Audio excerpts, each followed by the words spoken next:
नमस्कार, स्वागत है आपका संसद टीवी पर। मैं हूं मनोज वर्मा और आप देख रहे हैं हमारा खास कार्यक्रम मुद्दा आपका।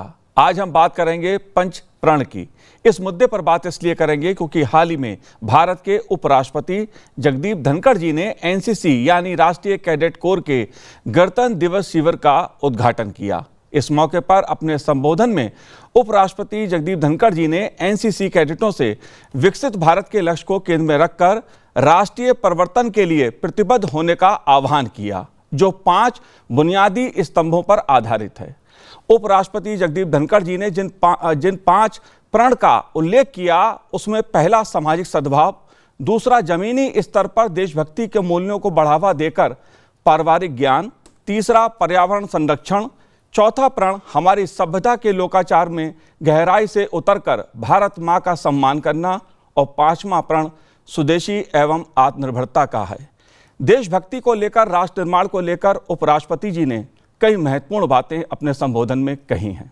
उपराष्ट्रपति जगदीप धनखड़ जी का पंच प्रण का जो संदेश है, उसके क्या मायने हैं, क्यों महत्वपूर्ण है, मुद्दा आपका में आज इस पे चर्चा करेंगे। चर्चा करने के लिए 2 खास मेहमान मेरे साथ इस समय जुड़े हुए हैं। राजीव चोपड़ा जी हमारे साथ जुड़े हुए हैं, जो सेवानिवृत्त लेफ्टिनेंट जनरल हैं, साथ ही एनसीसी के पूर्व महानिदेशक रहे हैं। राजीव चोपड़ा जी, आपका स्वागत है संसद टीवी पर। साथ ही हम ऑर्गेनाइजर के संपादक प्रफुल्ल केतकर जी से भी इस पूरे मुद्दे को समझने की कोशिश करेंगे। प्रफुल्ल जी, आपका भी बहुत बहुत स्वागत है संसद टीवी पर। और शुरुआत मैं आप ही से करूंगा प्रफुल्ल जी, क्योंकि बहुत महत्वपूर्ण मुद्दा है। लेकिन उससे पहले सुनते हैं कि उपराष्ट्रपति जगदीप धनखड़ जी ने क्या कहा। Every individual can be nerve center of social transformation by practicing Panch Pran. First, Kutumba Prabodhan, family enlightenment. Family is that ecosystem that gives you value-based education. It teaches you what our civilizational essence is. It teaches you be kind to your neighbor, be involved with people, respect your teachers, respect your elders. We must engage in Paryavaran Suchita, environmental awareness and protection. An individual can do it. माँ के नाम एक पेड़ has become Jan Andolan. Realize its importance, follow it. If you go into our scriptures, delve deep into them, you will find how environment was nurtured, how importance was given to it. Savdeshi was a real moving word during our freedom movement. This has been given a new dimension by the Prime Minister. Be vocal for local. But what does Savdeshi mean? If you use avoidably imported items, I'll come to a little later the consequences of that. Believe in Savdeshi. Samajik samrastha, social harmony. That's a great unifying force. Every individual can contribute to that. He or she must come forward. Why should there be social disharmony? And Nagrik Kartavya, I intended that. I urge all of you, please go through the fundamental duties that are in the Constitution. You will find it is so easy to perform them. Mere reading will make you aware. Oh, why I have not done it so far? It helps me. It helps my neighbor. It helps my friend. It helps society. It helps country. जाहिर तौर पे उपराष्ट्रपति जगदीप धनखड़ जी ने अपने संबोधन में जो कई महत्वपूर्ण बातें देशभक्ति को लेकर, राष्ट्र निर्माण को लेकर जिस तरह से युवाओं से संवाद किया है, वो खासा महत्वपूर्ण है। उसके कई महत्वपूर्ण पहलू हैं। प्रफुल्ल केतकर जी, मैं आपसे समझना चाहूँगा, क्योंकि 5 प्राण की बात कही है एक तरह से, जो देशभक्ति के लिए, राष्ट्र निर्माण के लिए जरूरी हैं, उनका उल्लेख उपराष्ट्रपति जी ने किया है। पंच प्रण की जो बात है, उसके क्या मायने हैं, क्या संदेश है उसका? देखिए मनोज जी, हमको ये समझना चाहिए कि जब संविधान के 75 वर्ष पूरे हो रहे हैं जी और इस 75 वर्ष की यात्रा में हमने बहुत सारे पड़ाव, बहुत सारे चढ़ उतार देखे, लेकिन हम लोकतंत्र के नाते हमने एक लंबी यात्रा पार की। इसका हमको सबको गर्व भी होना चाहिए, लेकिन आने वाले समय का हमारा संकल्प क्या हो। तो ये 5 मुद्दों में एक तरीके से उपराष्ट्रपति जी ने परिभाषित करने का काम किया है। जी नागरिक कर्तव्य, मैं थोड़ा सा उल्टा जाता हूं, जी नागरिक कर्तव्य, हमेशा अधिकारों की बात क्यों करना। क्या मेरे अधिकार और मेरे कर्तव्य एक दूसरे से जुड़े नहीं। गांधी जी ने भी कहा था, duties and rights are complementary to each other, two sides of the same coin. जब मैं मेरे माता पिता के प्रति कर्तव्य निभाता हूं, तो मैं मेरे अधिकारों का भी एक तरीके से निर्वहन करता हूं या अधिकार प्राप्त करता हूं, या मेरे माता पिता मेरे प्रति यदि उनका कर्तव्य निभाते हैं तो वो मेरे ऊपर अधिकार भी जताते हैं। भारत ने तो इनको अलग करके नहीं देखा। तो हम अधिकार और कर्तव्य को कॉम्प्लीमेंटरिटी के रूप में क्यों ना देखें। तो ड्यूटीज के प्रति हमारा छोटी छोटी बातों में, चाहे वो सिग्नल फॉलो करना हो, चाहे टैक्स पे करना हो, चाहे हमारे राष्ट्रध्वज, राष्ट्रगान, इनका सम्मान करना हो, जी ये बहुत छोटी दिखती है लेकिन महत्वपूर्ण बातें हैं। वैसे ही पर्यावरण की रक्षा, पर्यावरण का क्या, हमने हमारे यहाँ पे तो चाहे तुलसी का हो, चाहे हमारे तीज त्योहार हो, ये सारे पर्यावरण से जुड़े हुए हैं। या एनलाइटन फैमिली वैल्यूज हो, आज परिवारों का टूटना, परिवारों में संवाद कम होना, परिवार डिजिटल डी एडिक्शन भी एक अलग से विषय परिवारों में चलाने की आवश्यकता पड़ गई है। उसके साथ साथ केवल स्वदेशी नहीं, इस स्व के प्रति अभिमान। हमारे भारत के स्वाधीनता आंदोलन में स्वधर्म, स्वदेशी, स्वभाषा और स्वराज, जी ये 4 स्व थे स्वाधीनता आंदोलन में। स्वदेशी उसका प्रमुख हिस्सा था, क्योंकि उस स्व का जब तक, उस देसी चीजों का जब तक अभिमान नहीं है, गर्व नहीं है, और नहीं है तो हम करेंगे उसको, भारत में इन चीजों को निर्माण करेंगे। ये आत्मविश्वास युवाओं में रहना, जी ये बहुत महत्वपूर्ण बात है। और इसके सबके साथ साथ हमको इन सबको जोड़ने वाले हमारे जो विषय है, हमारी विरासत है, हमारी संस्कृति है, उसके ऊपर हमको गर्व, और ये करना है तो समरसता। जी जो शब्द सोशल हार्मनी या फ्रेटर्निटी विद इक्वालिटी, बाबा साहब अंबेडकर संविधान सभा की जब चर्चा हो रही थी तब कहते हैं, without fraternity liberty and equality will be incomplete. जी स्वातंत्र और समानता तभी आ सकती है जब आपस में बंधुता हो। हम एक भाई एक दूसरे भाई के लिए त्याग क्यों करता है। परिवार के मूल्य हमारे लिए क्यों महत्वपूर्ण है, क्योंकि हम नेचुरल रूप में हम सोचते हैं, यार मेरे पास इतना है तो मैं आधा शेयर करके खाऊं। तो समाज में हमारा ये भाव क्यों नहीं हो सकता। तो इस बंधुता के भाव के आधार पर राष्ट्र खड़ा रहेगा तो वो आत्मनिर्भर भी होगा और वो विकसित भी होगा। एनसीसी के कैडेट्स के सामने जो बहुत बड़े इंपॉर्टेंट वाहक इस पीढ़ी के, इस सिविक डिसिप्लिन के होते हैं, उनके बीच में इन मुद्दों को उपराष्ट्रपति जी ने कहना, मुझे लगता है ऐतिहासिक भी है, और आने वाले भारत के युवाओं को एक तरीके से एक महत्वपूर्ण दिशा भी है। जी बिल्कुल प्रफुल्ल जी, राष्ट्र निर्माण की दृष्टि से एनसीसी की जो भूमिका है वो खासी महत्वपूर्ण है। और जब एनसीसी के साथ देश के उपराष्ट्रपति जी ने उनके कैडेट्स के साथ संवाद किया तो जाहिर तौर पर राष्ट्र निर्माण, राष्ट्र प्रथम, देशभक्ति का भाव और उसको लेकर 5 प्राण या पंच प्रण की जो हम बात कर रहे हैं राष्ट्र निर्माण के लिए, वो क्यों जरूरी हैं, जिसका उल्लेख उपराष्ट्रपति जी ने किया। राजीव जी, मैं आपसे भी समझना चाहूंगा इस बात को, क्योंकि देश अपनी संवैधानिक यात्रा की 75 वर्षों की यात्रा को पूरा करके आगे बढ़ रहा है और नागरिक कर्तव्यों की बात उपराष्ट्रपति जी ने अपने संबोधन में की है। और देश के नौजवानों के सामने, एनसीसी के कैडेट्स के सामने, आप पूर्व महानिदेशक रहे हैं, इस मुद्दे को आप कैसे देखते हैं? मैं आपको सबसे पहले 2 बातें बताना चाहता हूं एनसीसी की, कि एनसीसी का जो मोटो है वो यूनिटी और डिसिप्लिन है जी और दूसरा एनसीसी की जो ट्रेनिंग है उसके 3 बुनियादी पिलर्स हैं। पहला है मिलिट्री ट्रेनिंग, दूसरा है एडवेंचर एंड स्पोर्ट्स ट्रेनिंग, और तीसरा जो सबसे अहम बन गया आजकल है social service and community development. इसके मुद्दे को मैं आगे बढ़ाता हूं कि आज की एनसीसी की जो सैंक्शन स्ट्रेंथ है वो 20 लाख है और तकरीबन इसमें से 40% कैडेट्स यानी कि 4 लाख कैडेट हर साल बाहर जाते हैं और उतने ही कैडेट्स अंदर आते हैं। और इसी तरह से एक्स एनसीसी कैडेट की संख्या बहुत बड़ी है। तो जो एनसीसी का माध्यम है, एनसीसी के जो बुनियादी असूल आपने बताए हैं, जो पंच प्रण हैं, ये एनसीसी की डिसिप्लिन और कैरेक्टर बिल्डिंग जो होती है, जो लीडरशिप रोल है, उसके द्वारा पूरे भारत में फैलाया जा सकता है। ये किस तरह से?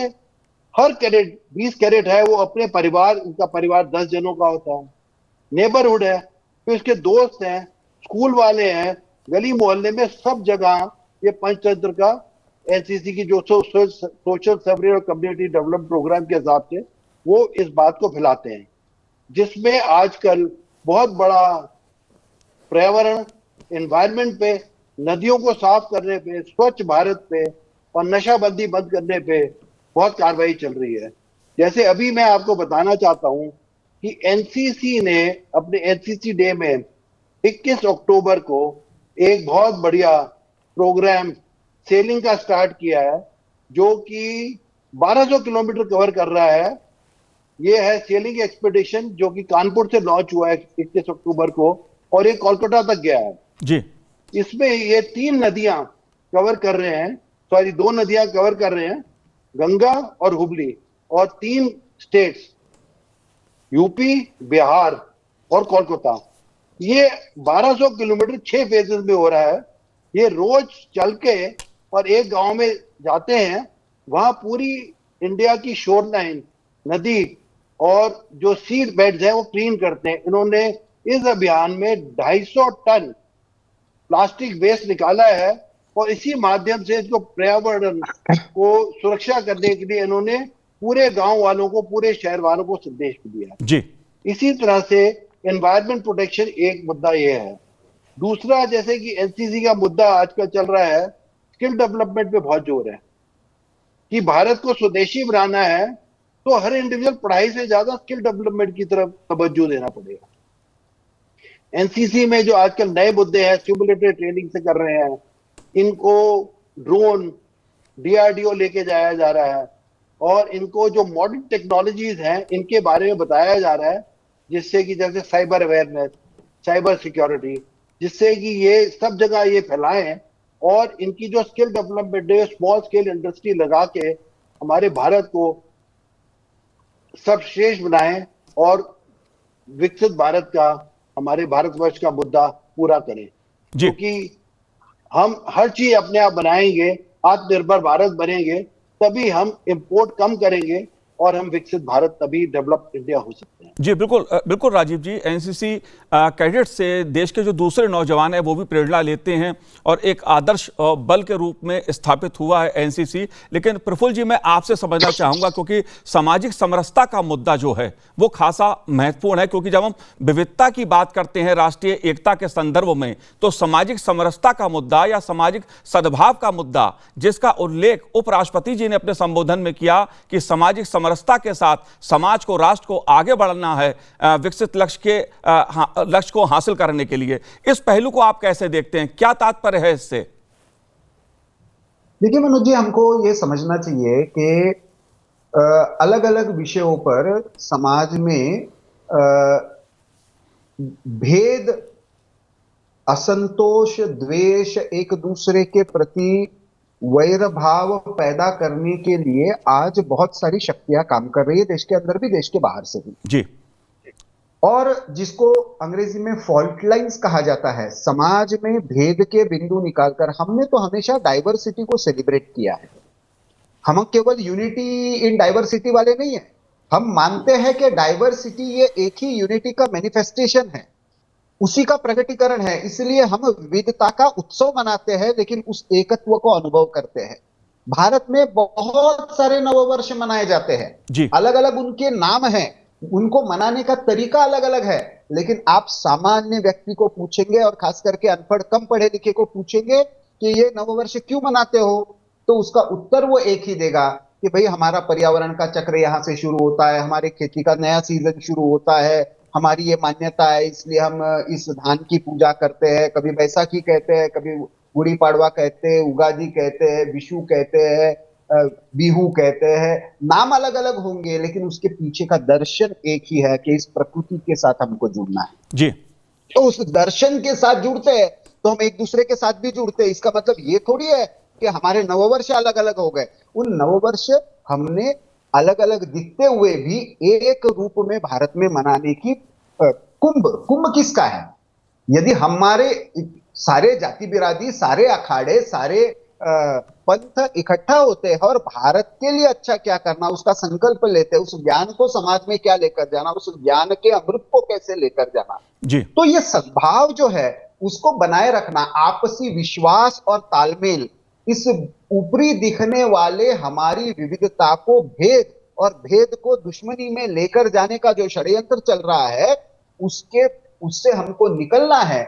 और ये केवल राजनीतिक कारणों से देखने की आवश्यकता नहीं है जी। तो हमको सामाजिक सांस्कृतिक आधार पर एक दूसरे से इसको जोड़कर विश्वास के साथ कि हम एक ही भूमि के, एक ही भारत माता के, एक ही संस्कृति की संतान है और इसलिए हम एक है, इस विश्वास के साथ आगे बढ़ते हैं तो वो सद्भाव अपने आप रहेगा। इस अर्थ में सामाजिक समरसता या ये जो सामाजिक सद्भाव की हार्मनी की बात है वो बड़ी महत्वपूर्ण है। जी बिल्कुल प्रफुल्ल जी, मैं कई और पहलू भी आपसे समझूंगा, लेकिन राजीव जी मैं आपसे एक चीज समझना चाहता हूं, क्योंकि बात जब हम सामाजिक समरसता की करते हैं, सामाजिक सद्भाव की करते हैं, जिस प्रकार से आंतरिक चुनौतियां हम देख रहे हैं कि नक्सलवाद का जिस तरह से सफाया हो रहा है, लगभग नक्सलवाद दम तोड़ रहा है, आतंकवाद पे अंकुश लगा है, देश की जो सुरक्षा व्यवस्था है वो मजबूत हुई है, इन पहलुओं को आप कैसे देखते हैं जब हम सामाजिक समरसता की बात करते हैं? क्योंकि नक्सलवाद ने इस देश के सामाजिक समरसता को, सामाजिक सद्भाव को बिगाड़ने का काम किया है, आतंकवाद का जो मजहबी चश्मा है उसने बिगाड़ने का काम किया है। आप कैसे देखते हैं इस पहलू को? मैं आपको 3 अगेन मुद्दे बताता हूं जो एनसीसी के उद्देश्य हैं।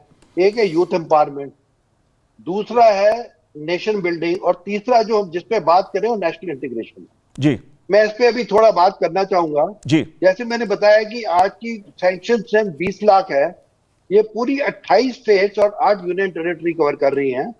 इसमें भारत के तकरीबन 820 डिस्ट्रिक्ट में से एनसीसी का फैलाव 761 डिस्ट्रिक्ट में है। तो नेशनल इंटीग्रेशन इससे कैसे हो रही है? पहले जो स्टेट्स हैं उसमें जितने कैडेट्स हैं वो विभिन्न जातियों, विभिन्न प्रदेशों से आते हैं, उनके कैंप इकट्ठे लगते हैं।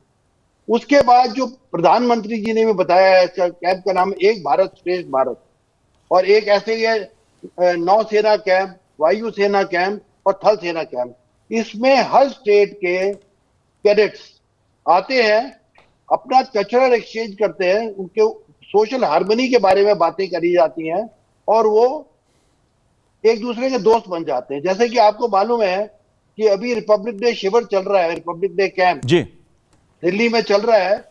इसमें 2371 कैडेट्स आए हुए हैं।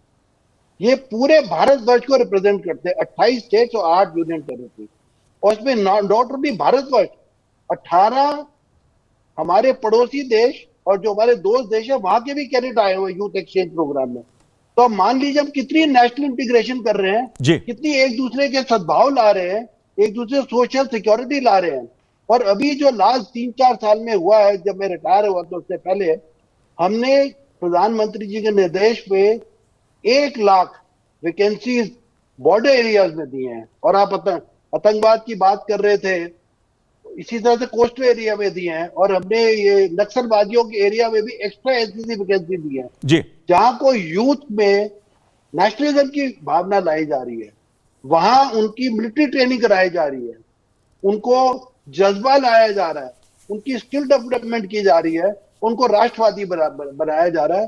वो अपना ही नहीं, अपने परिवार, नेबरहुड, अपने दोस्तों यारों में भारत की बात करते हैं। और एक दिन दूर नहीं है कि एनसीसी एक बहुत बड़ा माध्यम बन जाएगा जी, सोशल हार्मनी और नेशनल इंटीग्रेशन के। जी बिल्कुल, हम बहुत सारे कैंप्स करते हैं और हम एक दूसरे कैडेट्स को एक दूसरे को घर पे रहने के लिए भी मौका देते हैं जी। तो इस तरह से मैं एनसीसी की बात कर रहा हूं कि एनसीसी कैसे इस चीज को बढ़ावा दे रही है। जी बिल्कुल बिल्कुल राजीव जी, और उपराष्ट्रपति जगदीप धनखड़ जी ने भी जो बात कही है उसका भी उद्देश्य यही है कि एनसीसी ने सामाजिक सद्भाव, सामाजिक समरसता की दृष्टि से एक अद्भुत उदाहरण प्रस्तुत किया है। देश भर से इसमें जवान आते हैं, जो विद्यार्थी होते हैं, जो एनसीसी कैडेट्स बनते हैं, वो वास्तव में सामाजिक समरसता के लिहाज से एक महत्वपूर्ण भूमिका निभाते हैं।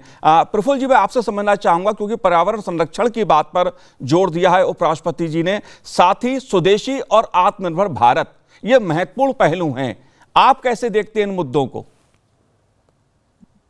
देखिए, पर्यावरण, क्लाइमेट चेंज, ये आज विश्व भर में सबको पता है कि बड़ा मुद्दा है, और इसके कुछ पॉलिसी डायमेंशंस है।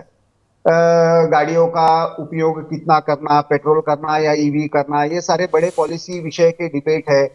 2% का ये बढ़ जाएगा टेम्परेचर तो क्या होगा, कौन कितना कार्बन इमिशन कर रहा है, ये सारे। लेकिन इसके छोटे छोटे डायमेंशंस हैं जी। जैसे सर ने अभी बात कही, एनसीसी के कैडेट्स, प्लास्टिक का कितने टन कचरा इन्होंने इकट्ठा किया। हम तो प्लास्टिक यूज करने वाले नेशन नहीं थे, हमारा समाज प्लास्टिक यूज करने वाला नहीं था। कपड़े की थैली, आपको भी याद होगा, मुझे भी याद है, बचपन में हम कपड़े की थैली यूज करने वाले लोग थे। प्लास्टिक की बॉटल्स पानी के लिए यूज नहीं करते थे, प्याऊ से पानी पीते थे। अचानक हम पानी खरीदने लगे और उस बॉटल्स को डिस्पोज करने की बहुत कम ये उपलब्ध है। तो अपने जीवन में स्वदेशी का आचरण और पर्यावरण पूरक जीवन शैली, भाई मुझे आवश्यक है क्या, मैं कितनी लाइट जला रहा हूं, वो बिल मेरा कम हो रहा है या नहीं, वो इंपॉर्टेंट नहीं है। क्या मैं बिजली बचा रहा हूं, क्या मैं देश के संसाधनों को बचा रहा हूं और पर्यावरण की रक्षा कर रहा हूं, ये भाव मन में लाना। जी। कितना पेपरलेस एडमिनिस्ट्रेशन हो रहा है, अभी बहुत जगह पे हम देखते हैं, पार्लियामेंट भी, सुप्रीम कोर्ट भी अब डिजिटाइज हो रहा है। तो पेपर जितना कम हो रहा है, उसकी मात्रा में पेड़ों का कटना भी कम होता है।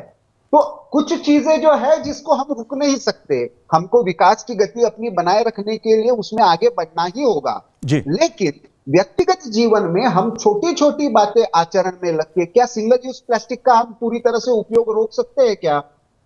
रिसाइकलेबल होगा तो ही यूज करेंगे, और बहुत इमरजेंसी में ही यूज करेंगे, जहां पे हम कपड़ा या बाकी तरह का बैग नहीं यूज कर सकते, ये कर सकते हैं क्या? इसको कहते हैं पर्यावरण पूरक जीवन।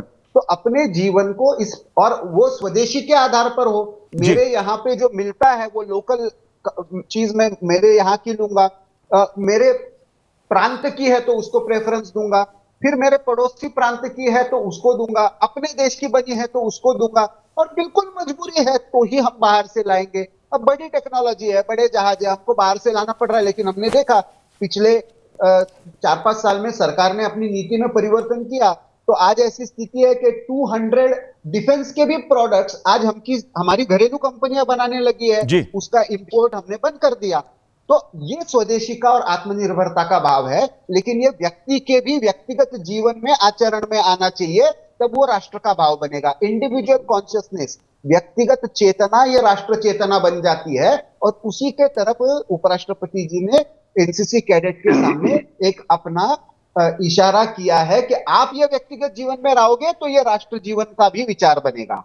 ये पंचप्रण जो है जी, जाहिर तौर पे बहुत महत्वपूर्ण बात आपने कही। उपराष्ट्रपति जी ने भी बहुत महत्वपूर्ण इसको मुद्दे को उठाया है कि व्यक्तिगत जो चेतना है राष्ट्र के प्रति, वही एक राष्ट्रीय भावना बनती है, राष्ट्रीय जागरण का उद्देश्य बनती है। राजीव जी, आप कैसे देखते हैं इस मुद्दे को, जब भारत ने एक विकसित भारत का लक्ष्य तय किया है, निर्धारित किया है, और ऐसी स्थिति में भारत की अर्थव्यवस्था तेजी से बढ़ रही है, मजबूत हुई है, स्वदेशी और आत्मनिर्भर भारत के मुद्दे को आप कैसे देखते हैं? पहले मैं, जैसे आप पर्यावरण पे बात कर रहे हैं, आपने ये भी बताया एक पेड़ माँ के नाम जी। मैं बताना चाहता हूं कि 2024 में एनसीसी कैडेट्स ने इस अभियान के अंतर्गत पूरे देश में 4 लाख पेड़ लगाए जी। और पर्यावरण पे गांव-गांव में जैसे कचरा इकट्ठा किया है, जाके नदियों के किनारों पे पेड़ लगाए हैं, सॉइल